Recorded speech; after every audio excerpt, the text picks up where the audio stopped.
روحانیان کلیسای کوریا در شهر پرمی روسیه از مردم خواستند با بهانه ساختن مسجد در این شهر بین ملت‌های گوناگون دشمنی و خصومت برانگیزند. ساختمان مسجد در اینجا سبب بحث زیاد و مخالفت مردم محلی شده است. نمایندگان کلیسای کوریا در یک بیانیه در صحیفه خود در کانتاکت نوشتند سالهاست مردم گوناگون ملت پرم کنار هم در صلح و آرامی زندگی می‌کنند. بسیار غم‌انگیز است که گروهی از اغواگران می‌کوشند مناسبت بین ملت‌ها را در شهر ما پیچیده کنند. آنها با سوء استفاده می‌خواهند به هموطنان خود از موقع قدرت نگاه کنند و سعی دارند گروه‌های ستیزجو تشکیل دهند.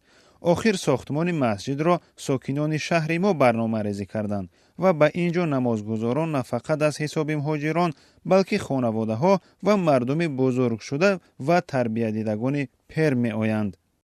در بیانیه راهبان کلیسای کوریا آمده است نصرانیان و مسلمانان ارزش‌های یگانه اخلاقی دارند که آن هم احترام به کلانسالان و محبت به سرزمین است. مسجد در محله کوره بالا را فرزند ریوخت ابراهیموف یکی از تاجران ثروتمند پرم می‌سازد، اما مردم محله آن را نمی‌خواهند.